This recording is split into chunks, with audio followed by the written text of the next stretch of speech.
Hey gang, what's up? It's Jay. We are out getting good in the woods today. Started off a ruck march early this morning, hence the still got a headlamp on. Started off in the dark. It's brightened up a bit now, but it's super foggy. You can see along the river here just how foggy it is here this morning. So it's about 40 degrees outside. It's not, for being 40, it's not cold, but it's humid. It is it's wet, it's moist. Probably triggered somebody there saying moist. So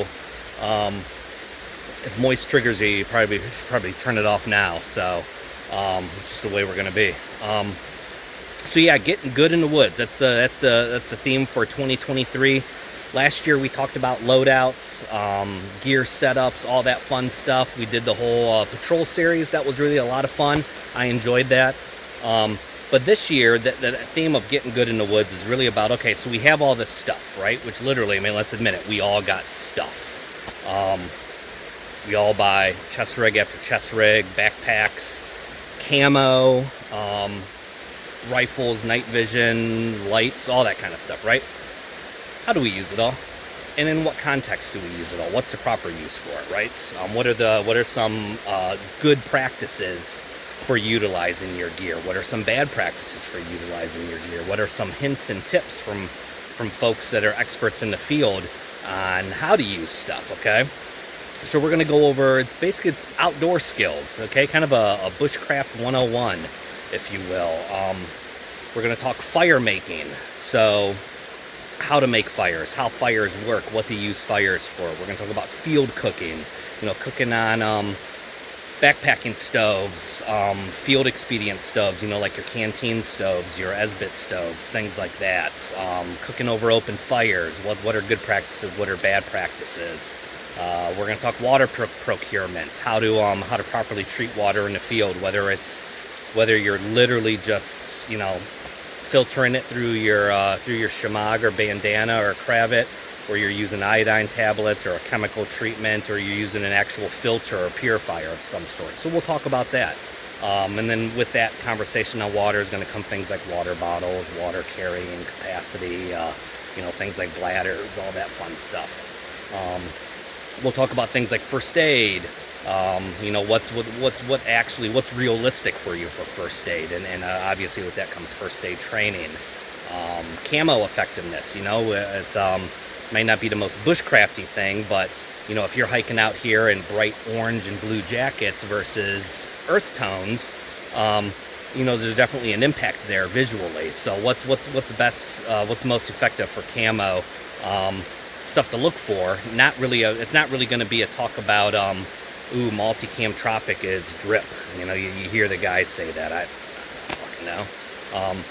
If it works in your area, awesome. Then it rocks. But if it doesn't, then who gives a shit how cool it looks, right? So we're going to talk about effectiveness there.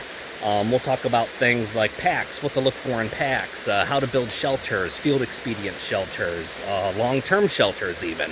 We'll do a lot of that out at my bush camp, talking about shelters and fixed shelters and the long-term living, things like that. What else are we going to talk about? Shit. We'll talk about lights, how to properly use lights, proper light discipline. We'll talk knives. We'll talk, oh my gosh, what else is there? Knife skills, axe skills, saws, how to properly use saws. That's kind of stuff. Navigation, radio use. I mean, shit. Everyone, it seems like the whole, a week ago, everybody lit up with talking about biofangs. I don't know what tipped everybody off on them. But everyone's saying that they suck, that you need to spend more money. How about instead of spending more money, why don't we learn how to use what we have, right? So we'll talk comms, field expedient comms, squad comms, comms with your family. Go out in the woods with your kids and everyone gets radios, and what are some good practices there, stuff like that anyway. So yeah, that's did I say navigation? We're gonna do navigation as well. So that's kind of it. So I get asked this a lot. What are you using today, Jay? What do you got on? So I got on a knockoff of a Hill People Gear recon bag. I love these bags. These things absolutely rock for an admin bag or an EDC bag for backpacking, camping.